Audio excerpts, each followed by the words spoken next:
Depois de 35 anos de trabalho como bancário em Curitiba, seu Antônio decidiu se aposentar e realizar um antigo sonho: viver no campo.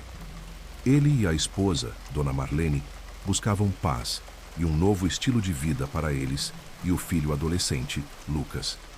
Em uma conversa com um amigo, soube de uma fazenda à venda no interior do Paraná. O preço era surpreendentemente baixo para a extensão de terra oferecida.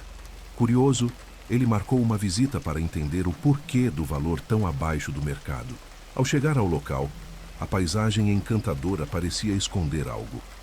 A casa principal, apesar de grande, estava visivelmente abandonada, com janelas quebradas e pintura desgastada pelo tempo. O proprietário, um senhor de olhar inquieto, entregou as chaves sem fazer muitas perguntas. Apenas disse de maneira vaga: "Espero que vocês encontrem paz por aqui." Sem entender o tom sombrio da frase, seu Antônio assinou o contrato de compra e sentiu que finalmente seu sonho estava prestes a se realizar. No primeiro mês, tudo parecia correr bem. Eles reformaram parte da casa, plantaram hortas e se familiarizaram com os vizinhos, que viviam a quilômetros de distância. No entanto, algo incomodava Dona Marlene. Ela sentia que a casa nunca parecia totalmente silenciosa, mesmo durante a noite. Passos ecoavam nos corredores, mesmo quando todos estavam na sala. Antônio dizia que era o piso antigo rangendo, mas Marlene começou a duvidar. As noites já não eram tão tranquilas quanto esperavam. Lucas, curioso por natureza, começou a explorar a propriedade. Certo dia encontrou um antigo galpão trancado. A madeira envelhecida e o cadeado enferrujado indicavam que o local não era aberto há anos. Quando comentou com o pai, Antônio ficou intrigado e decidiu abrir o galpão. Dentro encontraram objetos pessoais que pertenciam à antiga família que morava ali, incluindo um diário. As primeiras páginas eram comuns, relatando a vida rural. Mas, a partir de certo ponto, os relatos se tornavam estranhos. Os escritos mencionavam vozes na mata, sombras que passavam pelas janelas durante a madrugada e desaparecimentos de animais sem explicação. O autor do diário parecia cada vez mais paranoico, encerrando os relatos com uma frase que deixou Antônio arrepiado: "A fazenda nunca pertenceu a nós, pertence a eles." Apesar do tom perturbador, Antônio tentou não dar muita atenção. Achou que era apenas devaneio de alguém que passou muito tempo isolado. Mas Marlene estava cada vez mais apreensiva. Poucos dias depois, enquanto regava o jardim ao entardecer, Marlene viu uma figura entre as árvores. Era alta, magra e se movia lentamente, quase como se flutuasse. Ao chamar por Antônio, a figura desapareceu. Quando contou o que viu, ele tentou acalmá-la, dizendo que provavelmente era apenas um animal. Mas naquela noite, o barulho de passos na varanda foi ouvido por todos. Antônio decidiu levantar e, ao abrir a porta, encontrou apenas um par de pegadas no chão de terra batida. Intrigado, Antônio conversou com um vizinho mais velho, que morava na região havia décadas. O senhor, ao ouvir o nome da fazenda, fez o sinal da cruz e pediu que Antônio fosse embora. Essa terra foi amaldiçoada há muitos anos. Dizem que a família que viveu lá desapareceu sem deixar rastro. Antônio sentiu um arrepio subir pela espinha, mas ainda não estava disposto a acreditar em histórias de assombração. Ele estava determinado a transformar aquela fazenda em seu refúgio de paz. Durante uma noite de chuva intensa, os barulhos na casa ficaram mais frequentes. Portas batiam sozinhas, e Lucas ouviu sussurros vindos do quarto ao lado, que deveria estar vazio. Quando entrou no cômodo, encontrou a janela aberta, balançando com o vento, e um caderno aberto sobre a mesa. Ele não se lembrava de ter deixado o caderno ali. Ao folheá-lo, percebeu que novas páginas haviam sido escritas, com caligrafia diferente da original. As palavras diziam: "Vocês não estão sozinhos." Na manhã seguinte, Antônio decidiu explorar mais a mata ao redor da fazenda. Carregando um facão para abrir caminho entre as árvores, ele encontrou um pequeno cemitério escondido. As lápides eram antigas e cobertas de musgo, mas um nome chamou sua atenção: Miguel de Almeida, falecido em 1927. Antônio sabia que o nome coincidia com o do autor do diário. Sentiu um arrepio ao perceber que estava pisando na história daquela terra e que talvez os relatos do diário fossem mais reais do que imaginava.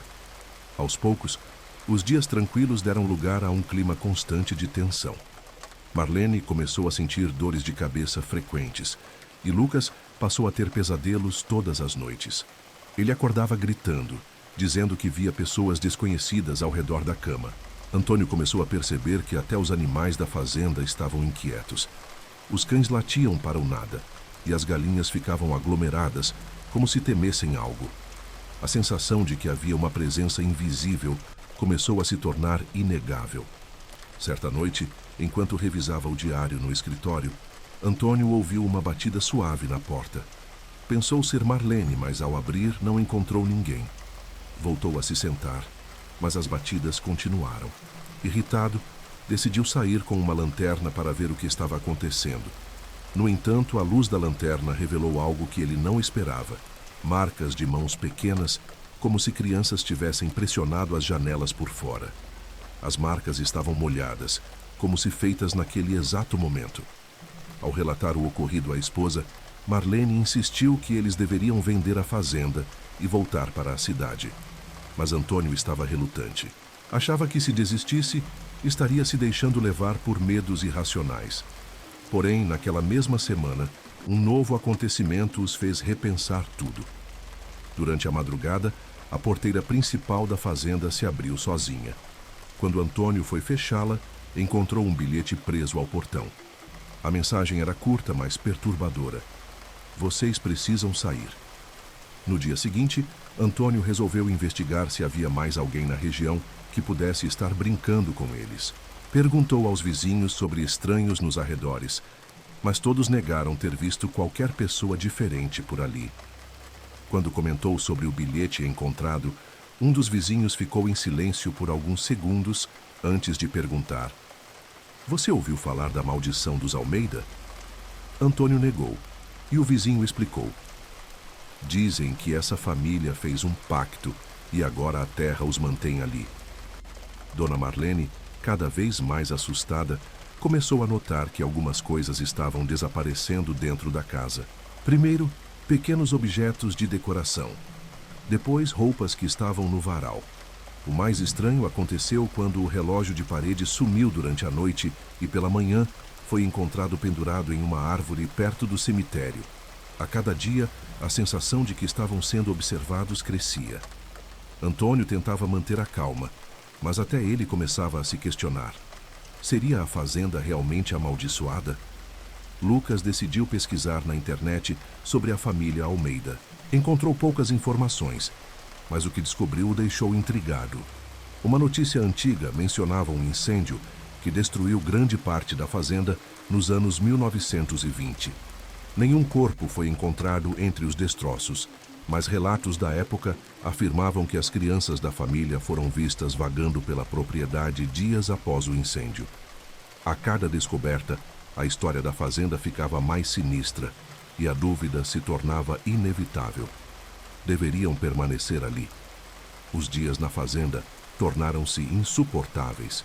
Marlene começou a reclamar de sentir calafrios constantes, mesmo com o calor típico do interior do Paraná.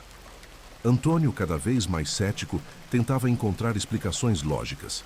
Mas uma noite, ao verificar o galpão novamente, encontrou algo que o fez duvidar de sua sanidade. O diário do antigo morador estava aberto em uma página que ele tinha certeza de nunca ter lido. E a frase que estava destacada dizia: Eles ainda estão aqui. Após essa descoberta, Antônio decidiu que era hora de tomar uma atitude. Foi até a cidade e conversou com o padre local, pedindo uma bênção para a fazenda. O padre, um senhor de voz serena, concordou em visitá-los no fim de semana. Quando chegou, o ambiente pareceu mudar. A presença dele trouxe uma sensação momentânea de paz. Mas, enquanto fazia orações na casa, o padre parou subitamente, olhando fixamente para um canto da sala. Com o olhar grave, disse: Alguém nunca partiu daqui. O padre pediu para ir até o cemitério na propriedade. Lá ele fez novas orações e espalhou água benta em torno das lápides. Ao chegar à última lápide, notou que o nome estava parcialmente apagado. Quando começou a limpar a pedra, revelou algo assustador. O nome era Lucas de Almeida. Antônio sentiu o coração disparar. Lucas era o nome de seu filho, e isso não podia ser uma coincidência. O padre olhou para Antônio com preocupação. Vocês precisam descobrir quem realmente viveu aqui. Naquela noite, Marlene começou a delirar, afirmando ver uma criança de olhos vazios na janela. Antônio tentou acalmá-la, mas Lucas também relatou ter ouvido risos vindo do galpão. Desesperado, Antônio decidiu voltar a investigar o diário. Releu cada página, buscando detalhes que pudessem dar sentido a tudo aquilo, e então encontrou uma anotação que parecia crucial.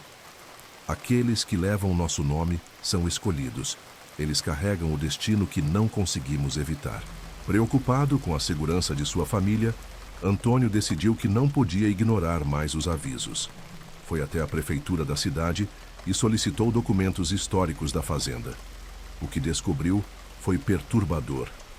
A família Almeida realmente existiu, e seu último descendente era um menino chamado Lucas. Ele desapareceu após o incêndio que destruiu a casa principal e seu corpo nunca foi encontrado. Os rumores locais diziam que o espírito do garoto ainda vagava pela fazenda, buscando companhia. Na volta para casa, Antônio percebeu que algo estava diferente. A porteira que ele havia trancado estava aberta novamente. Ao entrar na casa, encontrou Marlene e Lucas sentados à mesa, em completo silêncio, olhando para a porta. Marlene, com uma voz fraca, disse apenas: "Ele esteve aqui." Antônio sentiu um frio na espinha. "Quem esteve aqui?" Ela respondeu sem hesitar: "O menino." Sem saber o que fazer, Antônio trancou todas as portas e janelas, decidido a proteger sua família a qualquer custo. Mas naquela mesma noite, enquanto dormiam, um barulho forte acordou a todos. O som vinha do galpão. Antônio pegou uma lanterna e saiu correndo.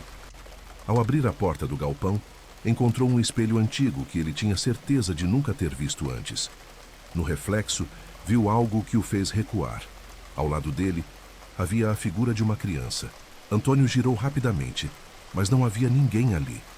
Quando voltou a olhar para o espelho, a figura tinha desaparecido. No dia seguinte, Antônio decidiu que era hora de ir embora. Marlene e Lucas concordaram, aliviados. Enquanto preparavam as malas, Lucas encontrou algo estranho em seu quarto. Um desenho feito em papel velho. Era um autorretrato infantil, com o nome Lucas escrito no canto inferior. Antônio tentou se convencer de que era apenas uma coincidência, mas o sentimento de que a fazenda estava tentando reter seu filho tornou-se cada vez mais forte. Eles precisavam sair o quanto antes. Quando estavam prontos para partir, a caminhonete não ligava. Antônio desceu para verificar o motor, mas não encontrou nenhum problema aparente. Enquanto isso, Lucas olhou pela janela e viu algo assustador. A figura de uma criança parada na estrada, acenando lentamente. Ele gritou, chamando os pais. Antônio correu para dentro e viu a mesma figura. Com o coração acelerado, disse: "Não olhem para ele. Vamos sair daqui a pé." E assim fizeram, deixando tudo para trás. Caminharam pela estrada deserta até a casa de um vizinho, que os acolheu. Relataram o que aconteceu, e o vizinho apenas balançou a cabeça em silêncio. "Eu avisei para não ficarem lá", disse ele. "Ninguém consegue ficar muito tempo." Antônio, ainda cético, perguntou: "Mas quem é esse menino?" O vizinho respondeu com uma expressão sombria: "É Lucas de Almeida. Ele procura companhia para não ficar sozinho, e uma vez que ele escolhe alguém, ele não desiste." Mesmo longe da fazenda, o pesadelo não acabou. Marlene continuou a ver a figura de Lucas de Almeida em seus sonhos, e Lucas passou a ter crises de sonambulismo, andando pela casa durante a madrugada. Antônio decidiu buscar ajuda espiritual novamente, mas o padre afirmou que a ligação já havia sido feita. "Vocês precisam cortar os laços que os conectam a essa terra", disse ele. Antônio sabia que a única maneira de fazer isso seria vender a fazenda. Colocaram a fazenda à venda, mas ninguém parecia interessado. As histórias sobre o lugar se espalharam rapidamente pela região, e todos temiam o que poderia acontecer se alguém tentasse morar lá. Até que um dia, um empresário da cidade grande apareceu interessado no terreno para criar um empreendimento turístico. Antônio tentou avisá-lo sobre os acontecimentos, mas o homem riu. "Eu não acredito em fantasmas", disse ele, antes de assinar o contrato. Depois da venda, Antônio e sua família se mudaram para Curitiba, tentando retomar suas vidas. No entanto, a fazenda nunca os deixou completamente. Marlene continuou a ter pesadelos, e Lucas, agora adulto, começou a se interessar por histórias sobrenaturais. Certo dia, ele recebeu uma notícia que o fez gelar. O empresário que comprou a fazenda foi encontrado morto, com um bilhete em suas mãos que dizia: "Vocês nunca deveriam ter saído." Antônio sabia que precisavam encerrar aquele ciclo de uma vez por todas. Retornou à fazenda com Lucas, agora determinado a enfrentar o que quer que estivesse lá. Ao chegar, encontrou a casa exatamente como a haviam deixado. Dentro do galpão, o espelho ainda estava lá. E ao olhar para o reflexo, viu a figura de Lucas de Almeida mais uma vez. Com voz firme, disse: "Estamos aqui para acabar com isso." Mas a resposta foi surpreendente. "Vocês nunca poderão ir embora." Com lágrimas nos olhos, Antônio percebeu que o verdadeiro propósito do espírito não era aterrorizar. Ele queria ser lembrado. Colocaram flores nas lápides e acenderam velas. Enquanto faziam isso, a atmosfera pesada começou a desaparecer. Ao saírem, olharam uma última vez para a casa. No reflexo do espelho, a criança acenou pela última vez, antes de desaparecer. A fazenda, finalmente, ficou em silêncio. Mas Antônio sabia que algumas histórias nunca terminam completamente.